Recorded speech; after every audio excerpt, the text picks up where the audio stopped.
In the blinding snowstorm beneath a city drowning in silence, a faint bark pierces the night like a whisper from another world.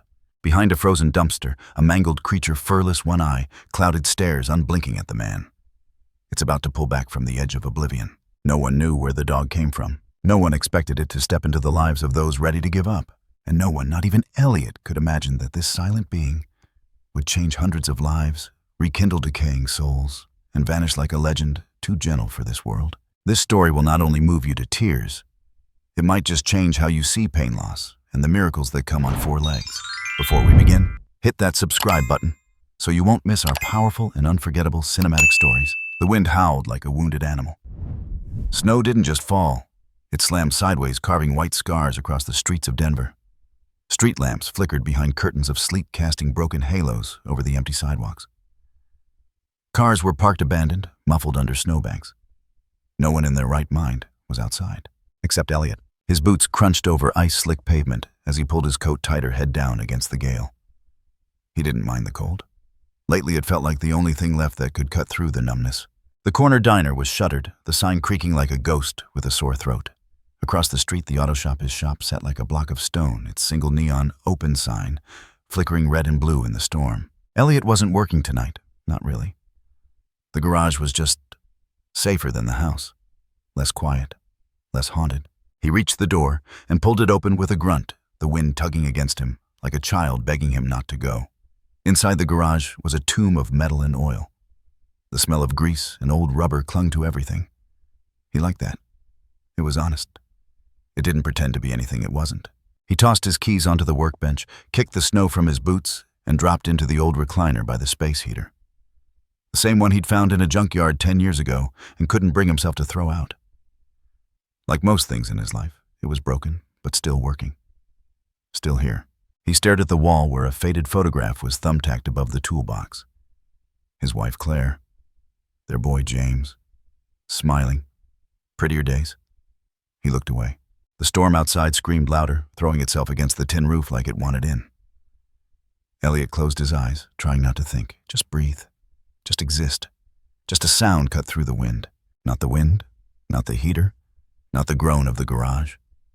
A bark, sharp, short, then another, then silence. Eliot sat up. He waited. 5 seconds. 10. Maybe it was just a stray echo from down the block. Maybe his mind was playing tricks again. Then came the whine. Not a bark this time, but a long, aching whimper. Muffled. Low. He stood grabbing the heavy flashlight from the pegboard and yanked the garage door halfway open. Snow slapped his face like a warning. He stepped out anyway. The sound came again, this time more distinct, closer. Behind the shop. He moved fast now, boots skidding slightly over the ice, the flashlight's beams shaking as his fingers numbed. The alley was narrow, boxed in by rusting dumpsters and sagging fences. The smell of spoiled grease and antifreeze hung in the air. Behind the last bin, under a piece of cardboard soaked through and trembling in the wind, something moved. Eliot lowered the light and saw it. A dog, barely. It was more bone than body skin, clinging to a ragged frame. Patches of fur were missing, tail curled tight against its belly. One of its eyes was clouded over milky. The other locked onto Eliot's light like it had been waiting for it. Then it whined. Again. Quieter this time. Resigned. Eliot didn't move. The dog didn't either. The snow blew between them, blurring the space like a curtain, like a test. Eliot should have turned back, should have left it there. He told himself that, out loud. But his feet moved anyway. He crouched beside the dumpster, the cold seeping through his jeans like ice water. "Hey," he said softly. The dog blinked. "Are you?" He stopped himself. Stupid question. Of course it wasn't okay. He extended a gloved hand. The dog flinched. Eliot stayed still. "I'm not going to hurt you." The dog didn't come closer. But it didn't back away. Carefully, Eliot reached out, lifting the wet cardboard with one hand. It crumbled. Underneath a shredded towel and a rusted dog bowl sat like relics from a failed rescue. Someone had left this dog here, deliberately. That hit harder than he expected. He reached out again this time, brushing against the dog's side. It didn't bite. Didn't snarl. Just trembled. He lifted it. It weighed less than it should have. Like lifting a bundle of wet rags. A sharp stench of infection hit his nose, old wounds untreated. The dog's ribs pressed against his chest through the torn parka. But what hit Eliot hardest was the stillness. The dog didn't struggle. It just lay there, breathing, like it had already decided this was the last hand it would ever trust. He turned and trudged back toward the garage, arms clutching the dog tighter. Inside the heater hissed spitting warmth. Eliot set the dog down on a pile of clean rags near the radiator. It curled immediately nose to tail, but kept its one good eye on him. He peeled off his jacket, then his gloves. His fingers were blue at the tips. He didn't care. He grabbed a bowl, filled it with water. The dog didn't move. He added scraps of cooked chicken from the small fridge in the corner. Still nothing. It just lay there, breathing, watching. "What the hell happened to you?" Eliot whispered. He sat on the floor, leaning against the wall, across from the dog, watching it as the minutes passed. He told himself it was temporary. Just tonight. Just until the storm passed. He wouldn't keep it. But as he stared into that cloudy eye, he felt something shift, an old lock turning quietly in the back of his chest. The dog finally moved, just slightly, its head lowered, not to the food, but to Eliot. And then, its paw stretched forward, slow, deliberate, and touched his boot. Eliot didn't breathe. The dog kept it there, just the paw, just enough, like a handshake from a soul that had nothing left to give, but still gave anyway. "Okay," Eliot said softly, voice raw, "okay." He stood, rummaged through the shelf for an old towel, dampened it with warm water, and crouched again. The dog let him clean the crusted mud from its flank, let him tend to the cuts. Flinched only once. When Eliot reached its face, he saw it. The scars, deep old ones across the snout, and the missing eye gone not from age, but trauma. Whatever happened, it had survived it, somehow. But it had paid for it. He finished cleaning the wounds, sat back, stared. The dog stared too. "You got a name?" It didn't answer. Of course it didn't. He rubbed a hand across his face, sighed, and looked around the shop. Tools, steel, oil, nothing soft, nothing human, not anymore. Except now, this. "You need a name," he said quietly. The dog blinked. A gust of wind outside rattled the roof. The space heater buzzed. He thought of his son. James loved astronomy. Always pointed out constellations when they drove at night. Always said things like, "That star's a wanderer, it doesn't belong anywhere, but always finds its place." He looked back at the dog. "You're a wanderer too," he murmured. "But you found your way here." He hesitated, then whispered it. "Harper." The dog's ear twitched. Then, incredibly impossibly, the tail moved, just once. A slow, silent wag, like a heartbeat restarting. Eliot smiled. It hurt, but he did. "Harper," he said again. Outside, the snow kept falling. Inside, something had changed. The heater hummed. The tools sat still. And Harper slept. For the first time in a long time, safe. The storm had passed, but the cold stayed. Denver, in the early morning, looked like a city frozen mid-thought. Cars wore white coats, gutters coughed ice, and the gray sky pressed down like a warning. In the garage, heat creaked from a stubborn radiator, barely keeping the chill at bay. Eliot didn't sleep well that night. He hadn't in months. Years, maybe. It started the same as always, the fire, the screech of metal, his wife's scream cutting through the impact like broken glass. Then James. His voice. That laugh. It always showed up last like a final cruel twist before waking. But something shifted this time. In the dream, James stood at the edge of the garage where the shadows ran thick behind the tool chests. He didn't move. Just stood small and fragile, bathed in white. Eliot tried to reach him, mouth open, pleading. But James turned and walked into the dark. Eliot woke up gasping, chest tight, face slick with sweat. And there at the foot of the cot, eyes half-closed, body, curled like a sentinel, was Harper. The dog hadn't made a sound. But he was there, watching. And Eliot realized he felt safe. He lay back, exhaling slow eyes, never leaving the ragged dog, now rising and padding silently to the foot of the cot. Harper curled again this time, pressing just slightly against Eliot's boot, guarding him. From what dreams ghosts? He didn't know. But the next night, it happened again. The nightmare, the scream, the fire. And again, Harper. Eliot stopped questioning it. He just let it happen. He let himself be watched over by a dog who never barked. The days blurred after that. They settled into a rhythm, though Eliot would never have used that word out loud. Too soft, too structured. Life hadn't given him rhythm in a long time.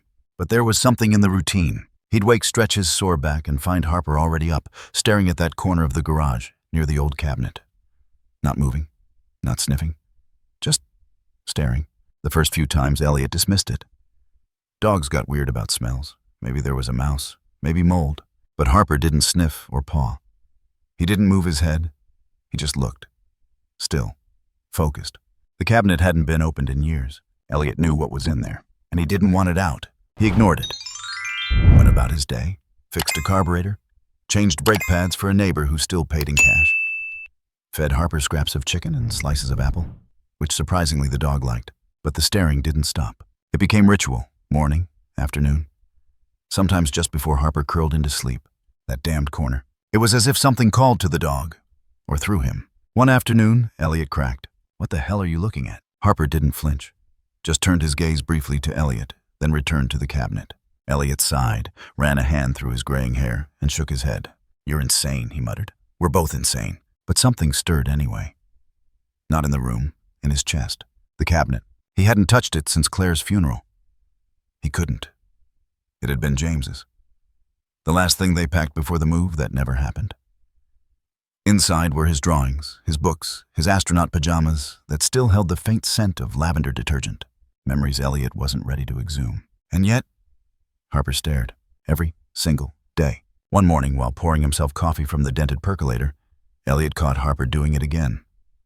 Not staring now, but standing directly in front of the cabinet. Still, quiet. Eliot placed the mug on the counter. "You want something from there?" Harper didn't move. Eliot crossed the room, heart thudding harder than it should have. He paused before the cabinet. It had a rusted brass handle. His hand hovered over it, then withdrew. "Not today," he muttered. He turned away and heard the scrape, Harper's paw, against the base of the cabinet. Once, twice, like a knock.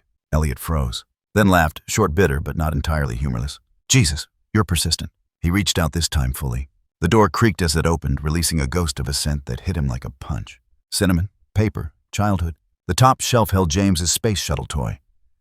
The one Eliot had promised to fix, but never did. Underneath a shoebox, labeled in Claire's looping handwriting for when he's ready. Eliot didn't open it. Not yet. He turned to Harper. The dog wasn't looking at the cabinet anymore. He was staring at Eliot, and his tail wagged, once, as if saying, "Good, that's enough for now." Eliot sat heavily on the workbench, mug forgotten. His eyes burned, but he didn't cry. Not this time. That night, the dream returned. But James wasn't at the edge of the garage anymore. He was closer, still silent, still watching. Eliot reached again. This time he woke before James vanished, and Harper again was there, but not at the foot of the cot. He was lying beside Eliot, head resting lightly on his chest, eyes closed, listening to his heart. It was the first time Eliot realized the dog snored. Just barely. Like a soft rasp. Like sandpaper across silk. He couldn't move, didn't want to. He placed a hand on Harper's side and exhaled. The next morning, Eliot brewed 2 mugs of coffee out of habit. The second sat untouched for a while. He sat at the workbench, Harper curled nearby on the shop's rubber mat. Light poured in through the cracked skylight, streaking dust in golden rays. Eliot was halfway through his mug when Harper stood, approached, and nudged the second mug. It slid an inch toward Eliot's hand. He blinked. "You want coffee now?" Harper didn't respond, just tilted his head, like it was a joke only he understood. Eliot chuckled. The sound surprised him. He hadn't really laughed in months. Maybe years, but this was small, real, a crack in the ice. He shook his head. "You're something else." Harper plopped down again, satisfied. For the rest of the morning, Eliot worked in near silence. But it wasn't the oppressive silence he'd grown used to. It was companionable, breathing, full. Later that day, he pulled a chair beside the cot and sat down with an old notebook he hadn't touched since Claire passed. It had lists of repairs, some poems, doodles James had made in the corners. Harper curled beneath the table. His paw touched Eliot's boot again. No pressure, just presence. Eliot glanced down, smirked. "You're not a normal dog, you know that." Harper's good eye blinked. But something in Eliot's voice softened. Because somehow deep down, he was glad Harper wasn't normal. He didn't want normal. He wanted this, whatever this was. The next night, Eliot lit a candle. For the first time in the garage, not out of ritual or faith. Just to see how it felt. The flame danced near the cabinet. Harper stared again, but not at the corner this time, at Eliot. And his tail thumped once. Soft, solid. The air was heavier there. Not thick with smoke or metal, but something weightier. Invisible. Tangible. Like grief that had settled into the walls and refused to leave. Eliot stood outside the rust-colored brick building, staring up at the faded sign St. Leonard's Veteran Resource Center. The glass on the door was cracked, the steps worn smooth by boots that had seen too much. He hadn't wanted to come. Hadn't stepped foot inside since the day James died. Not since he dropped off the care kits Claire used to pack, back when she believed giving helped her survive. Back when Eliot still pretended to believe too, but he was here now, because of Harper. It had started with a flyer, a neighbor who ran the front desk there. Janice had seen Harper walking beside Eliot a few mornings ago and paused mid-step. "That dog," she'd whispered, "looks like he understands more than most people I know." He didn't know what possessed him to agree when she asked him to bring Harper by sometime. Maybe it was the way Harper paused at the sound of her voice, ears twitching, head cocked. Like he'd already made the decision for them. Now standing at the threshold, Eliot hesitated. "All right," he muttered, glancing down. "You wanted this." Harper sat beside him, unmoving, his one good eye fixed on the door. His posture was different. Not anxious, not excited. Still. Ready. Eliot pulled the door open. Warmth rushed out, not from heat, but sound. Voices, movement, television, static, the clatter of chairs. Inside, the walls were lined with flags, photos, letters. Lives frozen in frames, men and women uniformed, young, solemn. They stepped inside. A few heads turned. One man raised a brow at the sight of Harper. "His service?" he asked, tapping a cigarette out of an invisible pack. "No," Eliot replied. "Just, company." Harper didn't respond to the attention. He moved like a ghost through the room, neither shy nor bold. Brushing past legs, pausing at corners, sniffing the old carpet, then moving on. "Name's Harper Eliot," said more to the room than anyone specific. Janice came out from the back, her eyes lighting up when she saw them. "You made it," she said, then dropped into a crouch and extended her hand toward Harper. He stepped forward gently and nuzzled her palm. She smiled like she hadn't smiled in days. "Wouldn't believe the week we've had," she said, standing. "Everyone's on edge. Staff stretched thin. We've had 2 panic episodes just this morning." Eliot didn't know what to say to that, so he said nothing. She gestured toward a side hallway.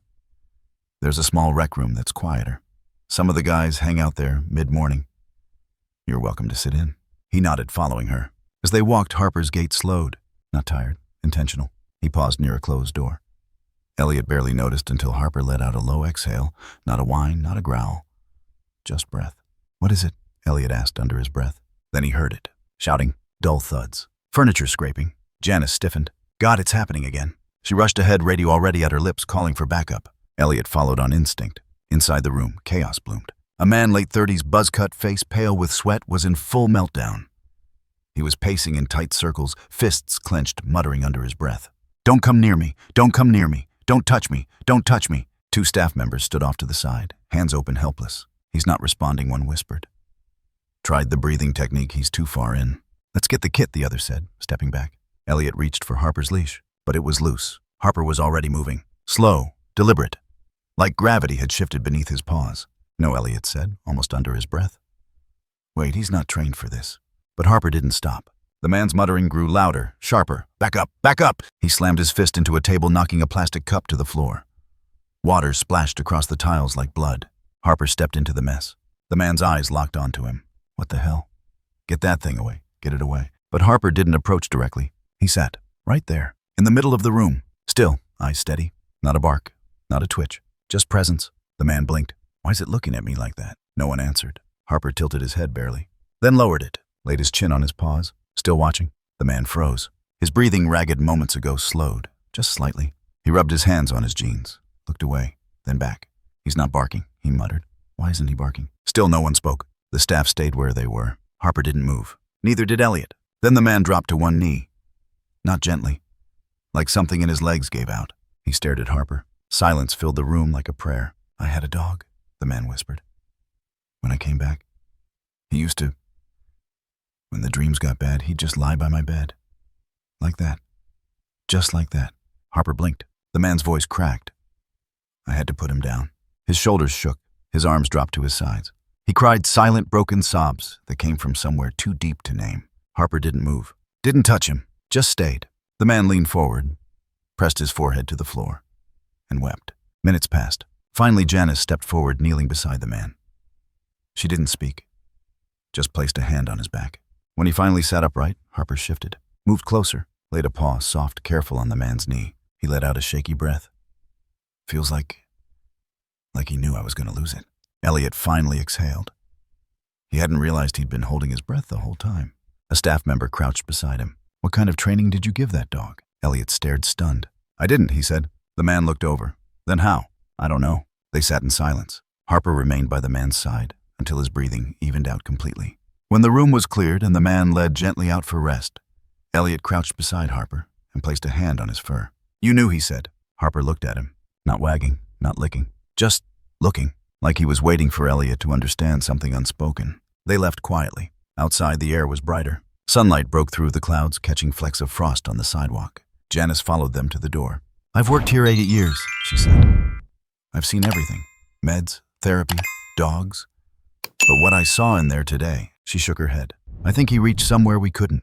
Eliot nodded. Me too. She touched Harper's head gently. Would you ever consider bringing him back?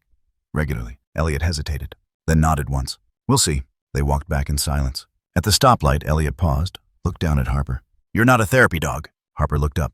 You're something else. Harper licked his nose, then sneezed. Eliot laughed a real deep laugh and wiped his face. Yeah, he said. You're something else.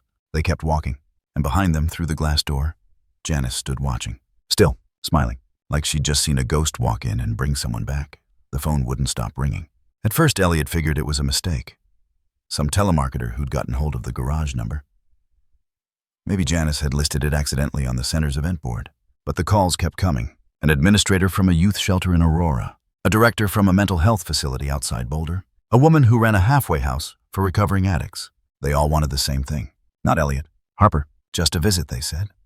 Nothing formal. Nothing big. We heard what happened at St. Leonard's. We saw the write-up on their bulletin. The center had posted a short blurb in their monthly memo. Silent Healing, it was titled. A paragraph and one grainy photo of Harper sitting beside the vet who had broken down. It wasn't meant to go beyond that. But it did. People started forwarding the image. The story reached places Eliot didn't even know existed, and with it the requests. At first, Eliot resisted.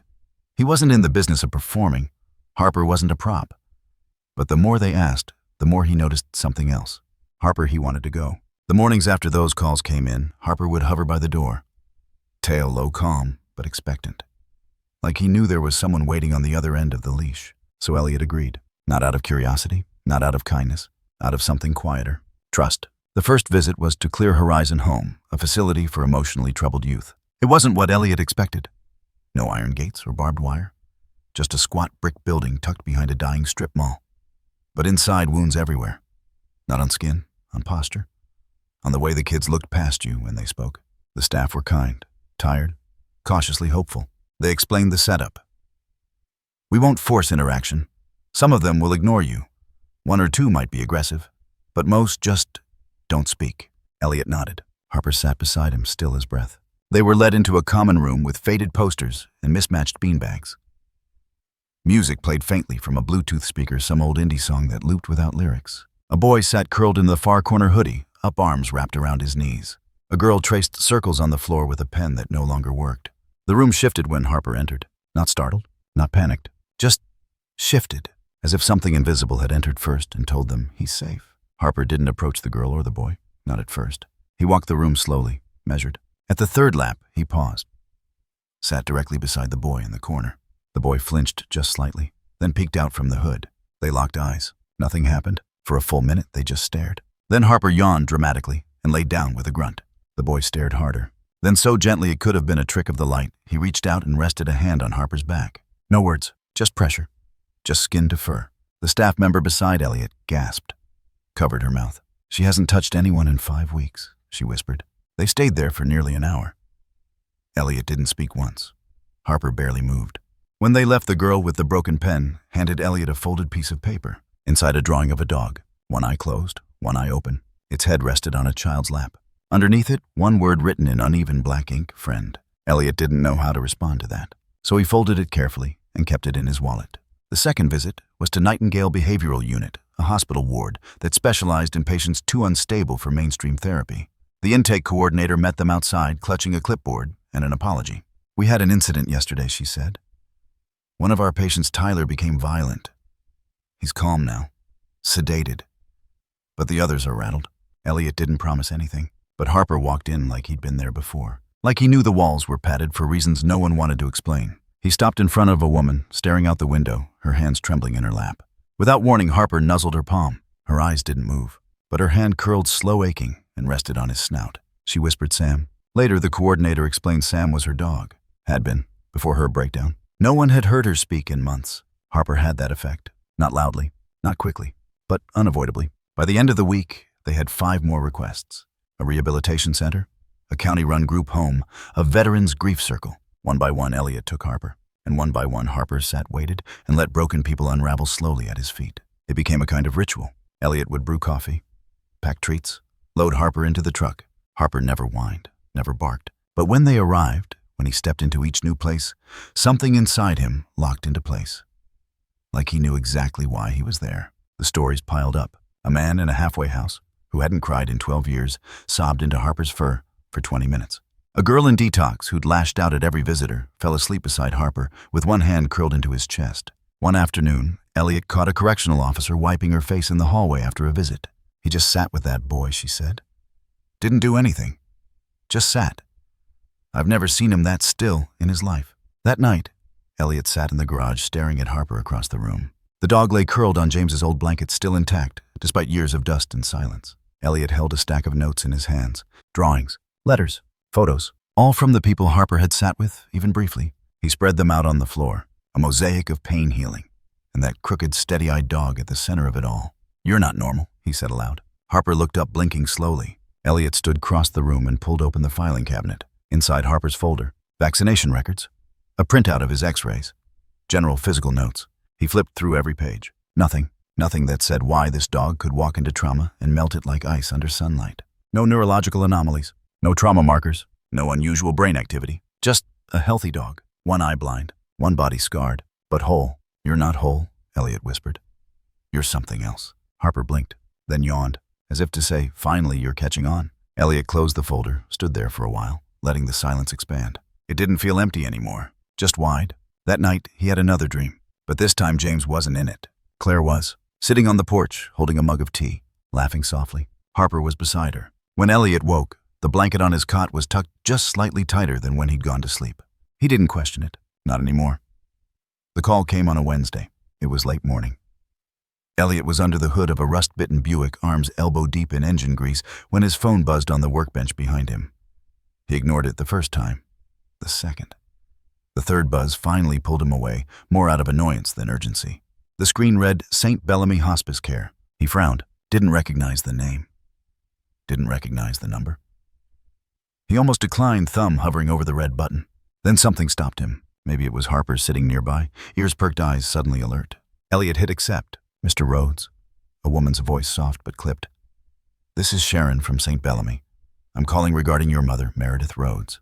The name hit him like a swallowed screw. He hadn't heard it spoken aloud in years. He swallowed hard. Why are you calling me? She listed you as her emergency contact. You're the only one. Eliot nearly laughed. She left when I was 8. Didn't exactly leave a forwarding address. The woman paused. Be that as it may. She's here now. End of life stage. Organ systems are declining. She has days, maybe hours. Eliot didn't respond. She's asked for you. Sharon added quieter now. Every morning, same words. Is he coming? A cold pressure slid behind his ribs. I don't know, Eliot muttered, then hung up. Harper stood, not moved, just stood, staring at the worn patch of rug in front of the shelf. The same spot he returned to every time the world asked Eliot to remember what he'd worked so hard to forget. Eliot tossed his gloves on the bench and crossed the room. What is it this time, he muttered. Harper didn't blink. Instead, he lowered his body, reached forward with his front paw, and pulled. The rug shifted an inch, another tug, another inch, underneath an envelope. Yellowed, sealed, his name written on the front in a delicate, uneven hand. Eliot froze. He remembered it now. The letter had come the year James was born. No return address. No apology inside, just questions. How are you? Do you hate me? Would it matter if I tried? He never opened it. He just shoved it under the rug like a dirty secret, like everything else that wore her face. Now it stared back up at him. You little bastard, Eliot whispered to Harper. But there was no malice, just awe and a trace of fear. He picked it up, didn't open it. Not yet. That night he couldn't sleep. Harper lay curled at the foot of the cot, occasionally lifting his head to check on him. Eliot sat in the dark, the envelope in his lap, as if waiting for permission. When the sun finally broke cold and indifferent, he made his decision. He drove. No coffee. No breakfast. Just grabbed Harper's leash and got in the truck. The road to the hospice felt like moving through syrup. Time lagged. Every stoplight lasted a decade. Every radio station hissed static or songs from childhood. He turned it off. St. Bellamy sat at the edge of a field, the kind of place designed to look soft wood siding. Wind chimes, lavender bushes curling around the porch. It smelled like lemon disinfectant and resignation. The woman from the phone met him at the door. Mid-50s, tired eyes, clipboard in hand. She's lucid, Sharon said, leading him down the corridor. Mostly, but fading. Eliot nodded, couldn't speak. He hadn't seen Meredith Rhodes in over 30 years. Not since the court ruled her unfit. Not since she vanished from every holiday, every birthday, every moment that should have been shared and wasn't. Room 3B smelled of paper and bleach. The blinds were half open. A tray of untouched food sat on a side table. Machines hummed quietly, indifferent to the soul they surrounded. She was thinner than he remembered, smaller. Her face looked like it had caved in on itself, cheeks sunken, lips dry. But her eyes, those were the same, sharp, gray, relentless. They turned when the door opened, and then they softened. "Eliot," she whispered, like saying the word hurt. He couldn't step forward, couldn't speak. "You came," she said, trying to sit up. He shook his head. "Don't. Just don't." She collapsed back into the pillow, exhausted from just that much. "I didn't think," she started. "I didn't come to make peace," Eliot said quickly. "I don't know why I came. Maybe just to see what kind of woman could walk away from her kid and not look back." Her eyes glistened. "I never stopped looking back." "Yeah," Eliot scoffed.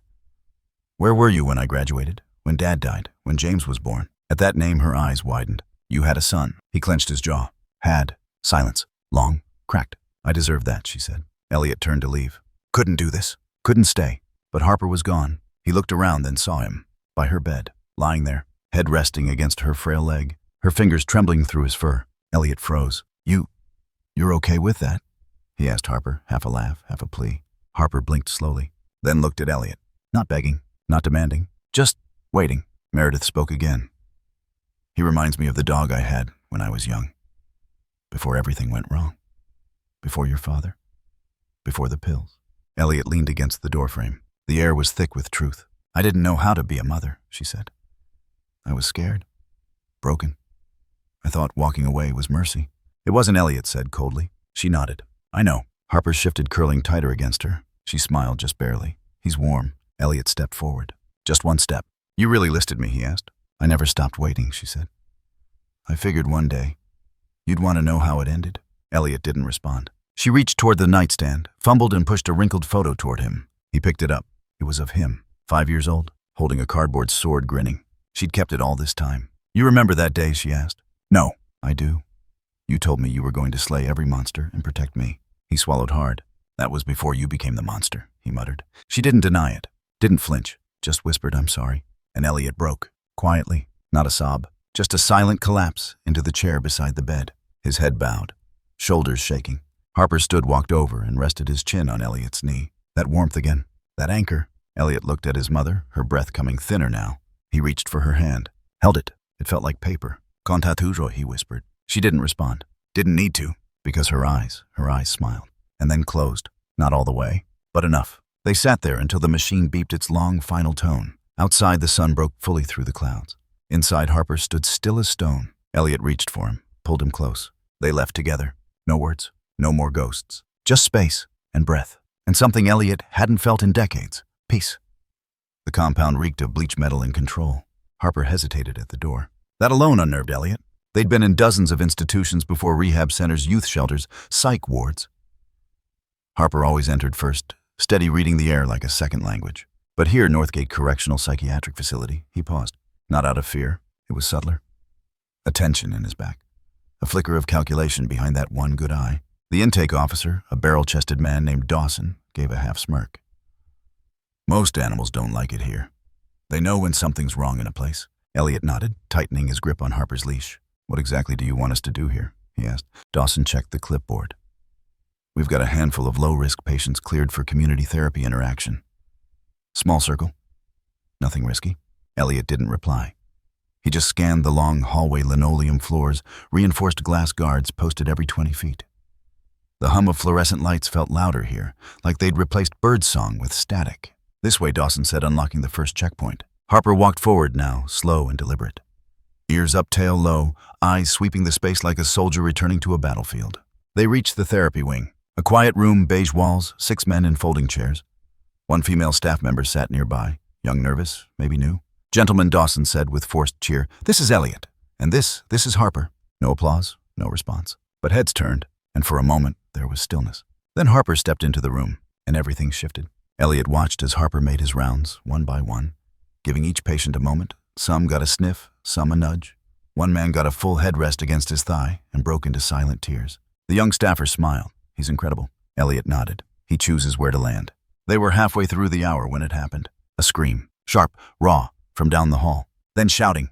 Then a crash. Dawson's radio squawked. "Unit 4. We have a breach. Inmate Wilson escaped transport. He's armed." Chaos erupted. The therapy group stood suddenly. One man shoved his chair over. "Stay here," Dawson barked, already halfway out the door, hand on his taser. The young staffer turned pale. "Wilson. Oh God, he's not supposed to be on this floor. He's violent." Gunfire cracked. One shot, then screaming. Eliot crouched beside Harper, reaching for his leash. But Harper pulled away. Not running, not panicking. Moving like a current of instinct pulled him forward. Harper, Eliot hissed. The young staffer gasped. "No, he's headed toward intake. There's another staffer there. Maya. Oh my God, Maya's on that floor." Without another word, Eliot ran. Through the hallway past two guards yelling into radios. He reached the intake corridor and saw it. Glass shattered. Papers fluttered. And at the far end, through the half-open office door, a man in a gray jumpsuit stood, sweat pouring off his face.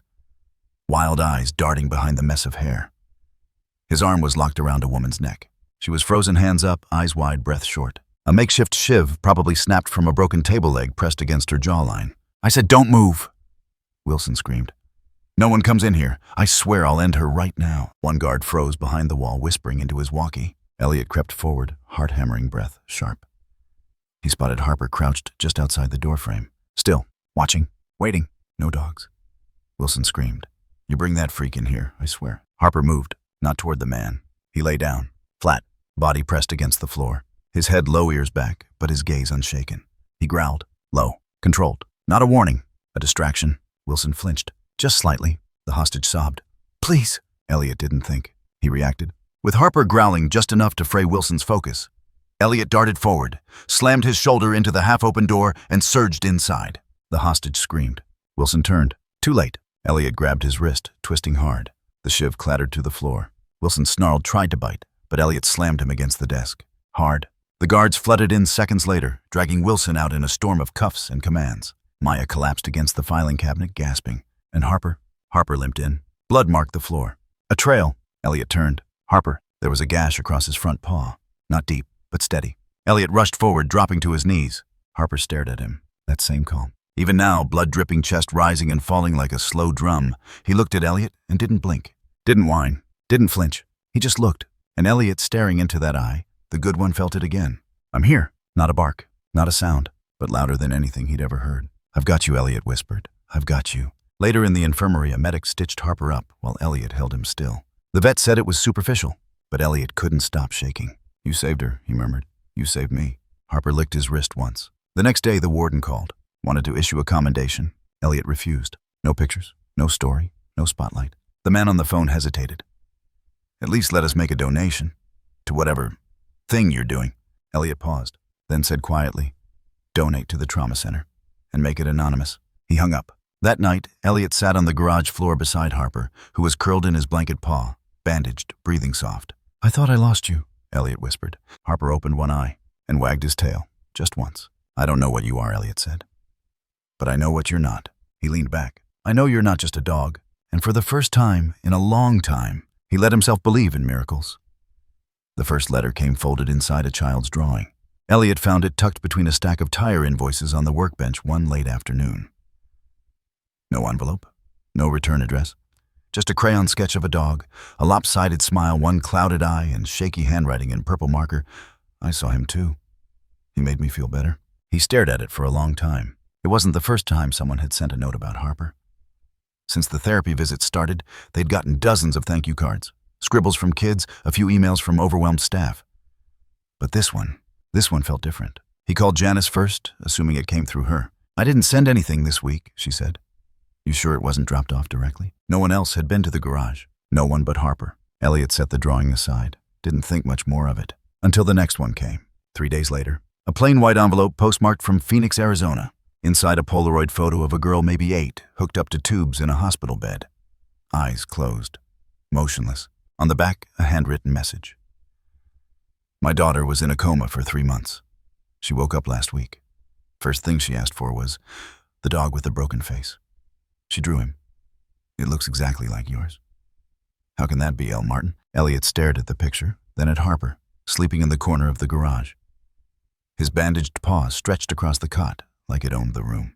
"What are you?" Eliot whispered. Harper didn't stir. The next day, he got a voicemail. "Hi.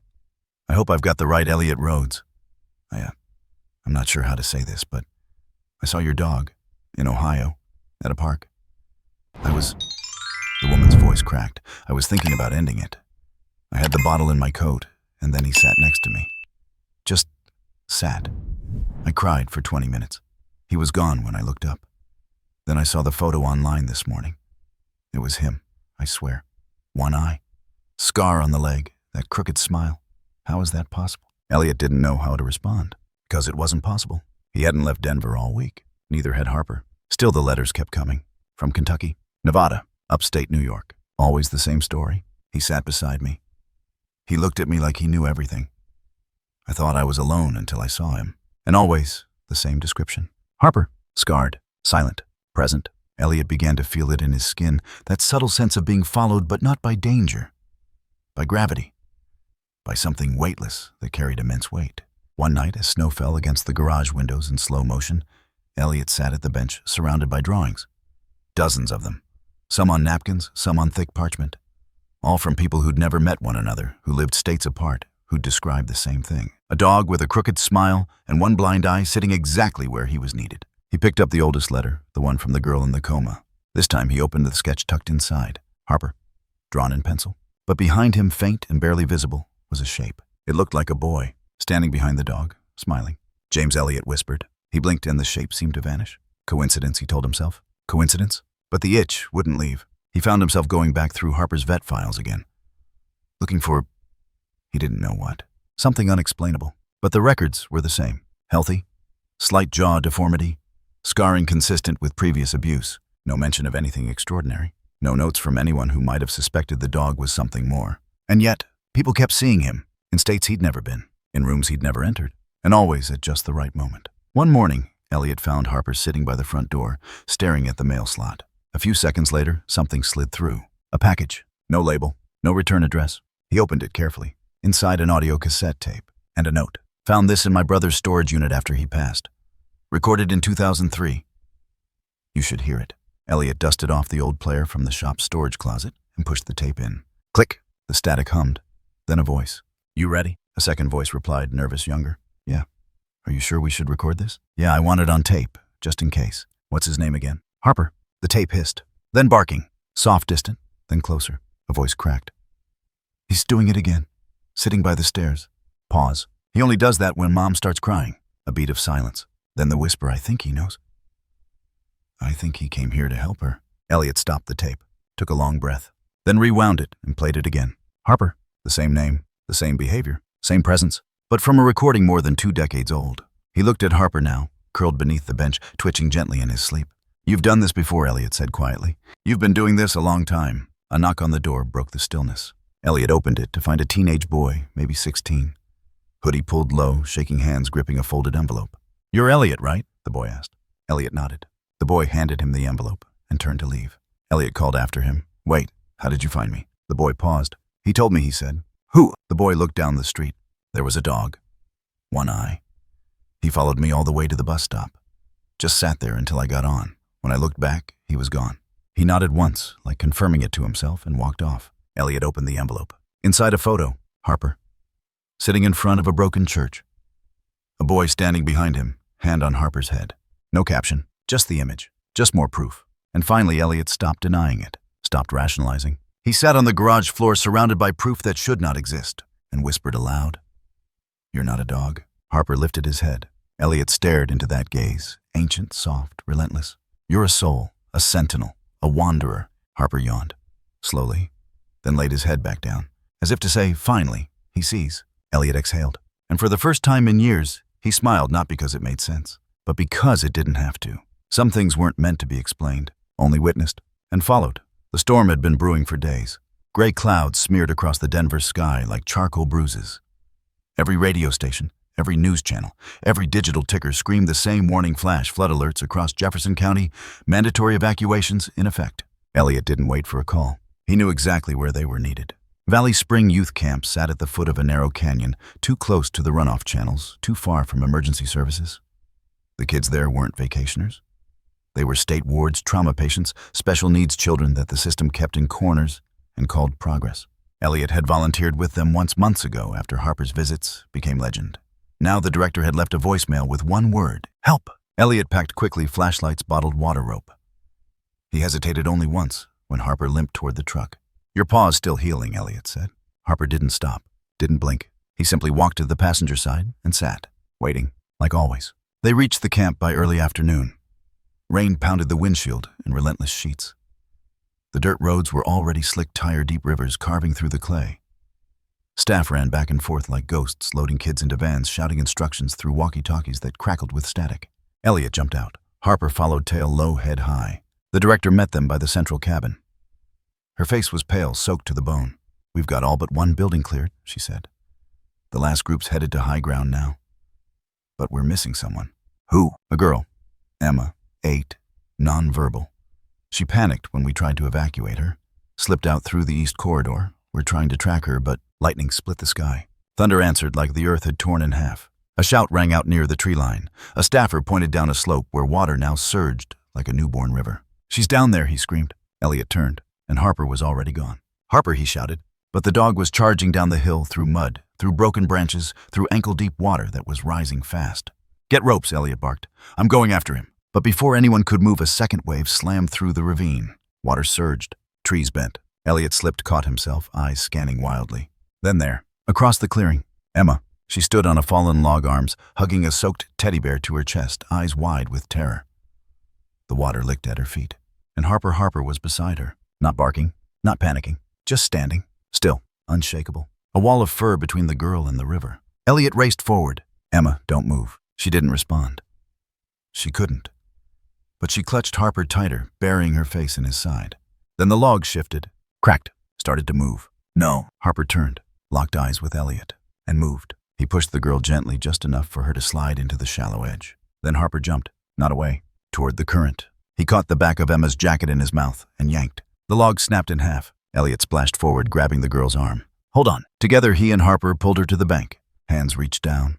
Staff counselors, strangers grabbing Emma, lifting her, wrapping her in blankets, shouting for medics. Eliot turned. Harper was gone. "Harper." No answer. The river was louder now, raging, angry, hungry. Eliot dove toward the edge. "Harper." Nothing. Just debris. Foam. Silence. "No, no, no, no." He waded in, chest-deep, heart pounding.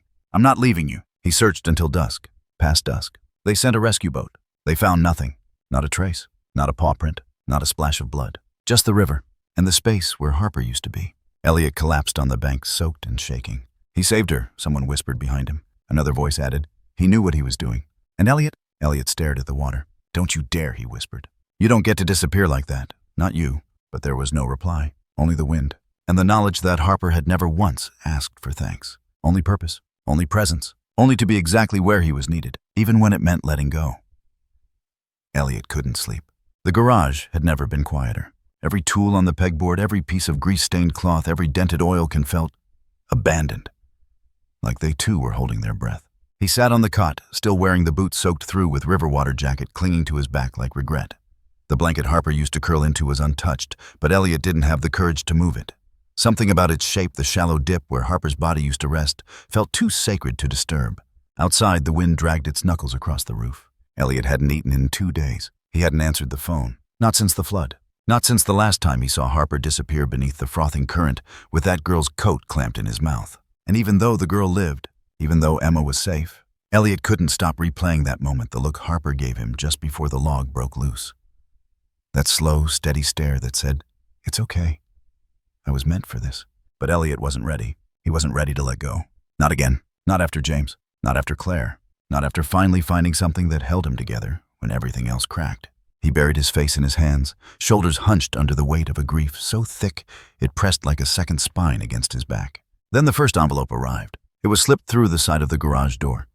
No name, no stamp, no signature. Just a crayon drawing on notebook paper. A small boy standing beside a crooked dog with one blind eye and a bandaged paw. They were both smiling. On the back, written in childish scrawl, "Thank you for sending him to me. I don't have nightmares anymore." Eliot blinked. 2 days later, another envelope. This time from Oregon. A typed letter from a nurse in a children's burn unit. "A few of our patients say they saw a dog with a funny face sitting at the foot of their beds last night. One girl said he talked to her not with words, but with eyes. She said he told her to stop being afraid." 3 more came the following week. One from Chicago, another from El Paso. One postmarked from a town Eliot had never heard of in rural West Virginia. Each one told the same impossible story. He was outside my window. He sat on the porch like he was waiting. He looked right at me, and I felt like I could breathe again. They didn't all know his name. Some called him the Crooked Dog. Others said the Eye Dog. One boy, just 5, had drawn him with wings. Eliot spread the letters across the workbench like tarot cards. Dozens, then hundreds. He opened them one by one. Some were drawings. Some were single sentences. Some were pages long drenched in ink and gratitude. And all of them swore Harper is still here. He didn't know how to believe it. Didn't know how not to. The world had rules. Dogs didn't survive flash floods. They didn't visit strangers in dreams. They didn't cross state lines in the middle of the night and sit beside the broken like spirits sent from somewhere kinder. And yet, it kept happening. A woman from Montana called the garage. Eliot picked up by instinct. She was crying. "I lost my baby 3 months ago," she said. "I haven't slept since. But last night, there was this dog, just sitting outside the nursery window. Like he was guarding the crib." Her voice broke. "I finally slept," Eliot whispered. "Was he missing an eye?" Silence. Then, "Yes." And his tail wagged once, like he was saying goodbye. Eliot hung up, walked outside, and looked up at the stars for the first time in weeks. They blinked through the clouds like old friends returning from exile. The next day, he visited Emma, the little girl he and Harper had saved. She was in a recovery room, crayon in hand, drawing on the back of her hospital meal menu. Eliot crouched beside her. "Hey." She didn't speak, but she pushed the menu across the table toward him. He picked it up. A picture. Harper, smiling, and her sleeping beside him under a blanket of stars. She pointed to the corner of the drawing. There, scribbled in purple marker, were 4 words. He came back. "Last night." Eliot nearly dropped the paper. "Emma," he whispered. "Where?" She pointed to the window. "Outside." She nodded. He looked. Nothing there now. Just the quiet hum of the wind. But the space, it felt occupied, as if something warm had just left the room and forgot to take the silence with it. Back at the garage, the flood of letters continued. A boy with autism in a group home in Kansas drew Harper standing beside him on a swing set. A blind woman from New Orleans described a presence that licked her palm during a panic attack. A priest from Vermont simply wrote, "Whatever he is, he's sacred. Protect that memory." Eliot built a shelf. He didn't know why, just that it needed to exist. He filled it with the letters, the drawings, the Polaroids, the whispers of a truth that defied logic and demanded reverence. And every night he sat in silence beside Harper's blanket, sometimes just for a minute, sometimes for hours. And when the world went still enough, he swore he could hear a quiet sound just outside the garage door. A single paw step, a quiet exhale, a presence, still guarding him. Still here? Eliot didn't set out to start a movement. He didn't have the language for that. He wasn't a man of vision or mission statements or foundations with polished logos. He was a mechanic, a man who'd lost too much, a man who'd found something he never deserved and then lost that too. But Harper had left something behind, more than a legacy, more than memory. A pattern carved into letters, drawings, voices echoing from cities and towns Eliot had never stepped foot in. Wherever there was pain, Harper had appeared. And wherever Harper had appeared, something shifted. Something softened. Eliot didn't know how to replicate that. But he knew pain, and now finally he knew what could hold it. He went to the community center first, the same one where Harper had first sat beside a trembling veteran. He asked to use the conference room. He brought coffee and a half-crumpled notebook with 3 lines scribbled inside. At the top, he wrote, "The Harper Light Project." By the end of the meeting, there were 6 people sitting in folding chairs, nodding quietly. A therapist, a trauma nurse, a retired prison chaplain, 2 grief counselors, and Eliot. He told them the story, not the myth. The facts, the visits, the dog, the loss, and then the letters. So many that he could no longer store them all in the garage. One of the counselors said softly, "We've been trying to build something like this for years, but we never had a symbol." Eliot didn't say anything, but that night he took Harper's old collar, cracked leather, worn from 1,000 walks, and placed it in a shadow box above the cot. They built it slow. The first 6 dogs came from rescues, quiet, gentle animals with histories marked by neglect and survival. Eliot visited each one himself, sitting cross-legged in their kennels, waiting for the ones who approached not out of hunger or habit, but stillness. He trained with a specialist, learned to recognize signs of trauma response, canine empathy triggers, scent recognition under emotional duress. They partnered with shelters, then clinics. By month 4, they had 2 trained dogs visiting a domestic abuse shelter in Colorado Springs. By month 7, a team of handlers had begun weekly rounds at a suicide prevention center in Santa Fe. They kept the name simple, Harper Light. It wasn't a brand. It was a promise. Wherever the dark pressed hardest, they would bring something warm to hold it back. The nonprofit took shape around that truth. A small website. No frills, just photos, stories, a map with pins that spread like stars across the country, each one marking a visit. A life touched. A moment healed. Letters poured in faster than before. A drawing from a boy in Mississippi showed a dozen dogs, all with Harper's crooked smile marching in single file through the front doors of a children's hospital. A teenager from Portland sent a poem. I never said goodbye, but he sat beside me anyway. And somehow I stayed. The walls of the garage couldn't hold it anymore. So Eliot moved into an old post office downtown, turned the sorting room into a memorial. Visitors left candles, paper flowers, crayon sketches. Sometimes they sat in silence beside the glass case, holding Harper's leash. No one ever left angry. People didn't come for answers. They came for stillness. One morning, a letter arrived from a school in Minnesota. Enclosed were 27 postcards, each one drawn by a different second grader. Some showed Harper flying with a cape. Others sitting beside beds, beside graves, beside classrooms. One had him surfing on a cloud, but all of them had the same crooked eye, that unmistakable tilt of the mouth, that expression that lived somewhere between sadness and love. Eliot opened the last one. A girl named Sadie had written, "Harper, thank you for helping me when I was scared at night. My new dog is named after you. She's not magic, but she makes me laugh. I think that's magic too." Eliot folded the card slowly, and for the first time, he let the tears fall. Not hidden, not in the dark, but standing in the middle of the community library where Harper Light was holding its first public fundraising event.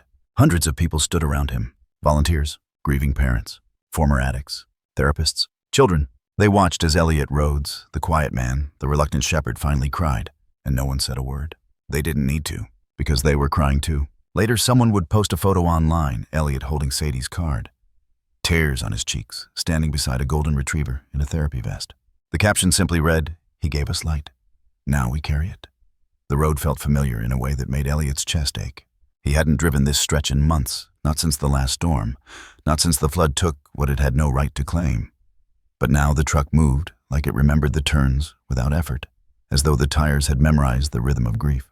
Harper's leash still hung from the rearview mirror. It swayed gently with every bump in the road. Eliot didn't touch it. Didn't have to. Its weight was enough. The sun broke through the clouds as he reached the first stop. St. Augustine Recovery Center, a squat brick building surrounded by chain-link fencing and the scent of wild lilac that clung to the wind. The place where Harper had once calmed a man in the middle of a violent withdrawal just by sitting at his feet. Eliot stepped out of the truck. The receptionist recognized him instantly. "Eliot," she whispered, rising from her chair. "You didn't call. I didn't know I was coming until I was already here." She smiled. Then she stepped aside. "Come in. He'd want you to see this." Eliot walked the hallway, slowly, boots echoing on the vinyl tile. The walls were covered now, not just with certificates or policies, but art. Dozens of framed pieces, watercolors, pencils, ink sketches, and Harper everywhere, sleeping beside bunk beds, sitting on church steps, trotting through fields always a little crooked, always calm. Each drawing had a name beneath it. Each name belonged to someone who was still alive. In the common room, a teenage boy leaned against the window. He turned and his eyes lit up. "You're the guy," the boy said. Eliot raised an eyebrow. "What guy?" "The one with Harper." He nodded toward a mural that spanned the entire far wall, 8 feet tall, painted in warm golds and dusk purples. Harper beneath a tree, his body curled like a crescent moon. Children surrounded him, each one smiling, each one glowing with a peace that felt earned, not given. "I helped with that one," the boy said. "I was here when, you know."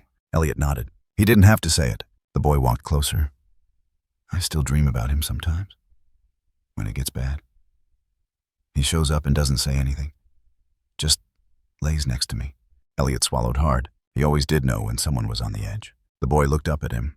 He still does. Later that day, Eliot visited the Veterans Center, then the prison chapel, then the children's wing at Memorial West, and everywhere he went, they remembered. A nurse hugged him so tightly he felt his ribs creak. "I had a miscarriage," she whispered. "He found me in the stairwell. I didn't even know what I needed until he gave it to me." A 6-year-old ran up to him in the hospice courtyard.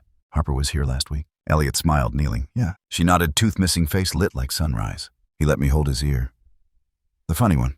The chaplain at the prison pointed to the rec room wall, where someone had drawn a chalk outline of Harper beside a verse from Psalms. "Yea, though I walk through the valley." Eliot walked those halls in silence. Everywhere he stepped, he felt the echo of paws beside him. Not literal, not noise, just presence, as if Harper hadn't been lost, but scattered, like light through stained glass, no longer bound to body, now woven into places that once held too much darkness. At the last stop, the summer camp by the river, Eliot didn't go in at first. He sat in the truck for almost 20 minutes, hands on the wheel engine off. The wind moved through the trees, like breath. Finally, he stepped out. The new camp director met him at the entrance. "You came," she said, voice soft. "I wasn't sure I could. We kept something for you." She led him past the cabins down the hill, where the soil had hardened again, where the scars of the flood had finally begun to heal. And then she pointed. A new building stood where the old lodge had been. Nothing fancy, stone foundation, open beams, wraparound porch. But on the side of the building was a mural, 20 feet wide, and Harper was at the center of it. Painted in lifelike brushstrokes, his one good eye, bright with mischief and patience. He lay beneath a willow tree, its branches sheltering a circle of children in every size, color, age. Some laughing, some holding hands, one sleeping against Harper's chest. Above them, carved into the wood in gold leaf, still here, still light. Eliot stood there a long time. Didn't speak, didn't move. He let the silence settle into his lungs. He watched the wind dance across Harper's painted fur. And for a moment, just one. He felt the warmth again, just over his shoulder. A brush of air, a fleck of breath. He turned. Nothing was there, and everything was. He didn't want to go. When the invitation first arrived, neatly typed high-quality paper, embossed seal at the top, Eliot almost tossed it in the recycling bin. National Trauma Response and Healing Conference, keynote speaker invitation. They wanted him to stand in front of thousands in Washington, D.C., under stage lights and silence, and speak about Harper, about grief, about recovery, about love that doesn't ask to be understood. He let the letter sit on the corner of his desk for 3 weeks. It gathered dust beside a chipped coffee mug and a photo of James. He told himself 1,000 reasons not to go. He wasn't a public speaker. He wasn't a therapist. He didn't want applause. But one morning after sweeping the garage floor, he looked up and saw the old leash still swaying from the nail near the door. He didn't touch it, didn't have to. But he said aloud, "All right," and that was enough. The ballroom was cold. Too many chandeliers, too much space. The kind of sterile grandeur Eliot had spent his life avoiding. But he stood backstage, hands in his pockets, breathing slow. The coordinator approached, clipboard in hand. 5 minutes, Mr. Rhodes. We've got the projector ready if you brought visuals." He shook his head. "No slides, no slides." She looked concerned. "Okay. Well, it's a tough crowd. They've seen everything." Eliot looked at her. "Have they seen Harper?" She blinked. I don't know who that is." He nodded. "They will." The lights dimmed. The MC spoke into the mic with the smooth voice of someone used to closing deals, not opening wounds. "Our next speaker needs no credentials, no titles. What he has is a story, and a dog, and a legacy that's reached places no textbook ever could." Applause. Polite? Unknowing. Then silence. Eliot walked onto the stage. No notes. No podium. Just the mic. He took a long breath and began. "I'm not a professional, not a counselor, not a clinician." A pause. "I fix engines. That's what I've always done." The room stayed quiet. "I've lost people, a wife, a son. And for a long time, I didn't know what was left of me. Until one night in the middle of a snowstorm, I found something behind my shop." His throat tightened. It wasn't a miracle. Just a dog, mangled, blind in one eye, didn't bark, didn't beg, just stared at me like I was already known. He looked up. He never left. He let the words hang. "Harper didn't heal me with tricks or wagging tails. He didn't do backflips. He didn't chase sticks. What he did was stay. He stayed beside me on nights I couldn't breathe. He watched when I tried to pretend I wasn't breaking. And when people screamed, shook, sobbed, Harper would just sit, quiet, solid, like a stone placed exactly where a dam was about to crack. The air felt thinner. I've seen him sit beside war veterans who hadn't spoken in weeks. Children who woke up screaming. Addicts. Prisoners. People who thought no one saw them. He stepped closer to the crowd, and every time, Harper looked at them the same way. A beat, like they were still worth loving. The silence was heavy now, but reverent. Eliot's voice lowered. "I didn't train him. I didn't save him." He swallowed. "He saved me." He scanned the rows of faces: therapists, survivors, crisis workers, strangers trying to carry things no one else could see. People ask me sometimes, what kind of dog was Harper? A small smile. I used to say, the kind that only comes once in a lifetime. He exhaled. But now I say something else. He stepped back. Harper wasn't just a dog, a hush. He was the embodiment of what happens when pain chooses not to retreat, but to remain soft. When brokenness stays and still offers warmth. He gripped the mic tighter. Have you ever looked into the eyes of something that's seen hell? Really seen it, but still chooses to sit beside the fire and keep others warm? He paused again. That was Harper. Another beat. He didn't flinch at sorrow. Didn't run from fear. He looked at it, held it, and asked nothing in return. The crowd didn't move. Somewhere in the second row, a woman dabbed her eyes. In the back, a man stared at the ceiling, blinking hard. Eliot's voice grew quieter now. The last time I saw him, he was carrying a child out of a flood. She lived. He cleared his throat. He didn't. The silence turned to stillness. But he never really left. He gestured gently, because now I see him everywhere. Not in shadows, but in action. He opened his arms slightly. In you. In your work. In every letter a child sends saying a dog sat outside their window and helped them sleep. In every moment, someone chooses to stay. He nodded once firm. Harper is not gone. A long inhale. He's become what he always was. A light. And finally, Eliot said, we don't get to choose what breaks us, but we get to choose what we do with the pieces. He stepped back from the mic, his voice barely a whisper now. Thank you for letting me bring one of those pieces here. The lights stayed low. The applause didn't come right away, but when it did, it wasn't loud. It was soft, scattered, hands pressed against hearts, heads bowed, people rising to their feet not out of habit, but out of reverence, because they'd just met Harper too. Eliot's hands had changed. They were slower now, more brittle at the knuckles, veined like road maps across weathered skin. But they still moved with purpose, turning pages, holding crayon-sketched letters, patting a child's shoulder. It had been years since the flood, years since Harper, but not a day went by that the name didn't fall from someone's lips.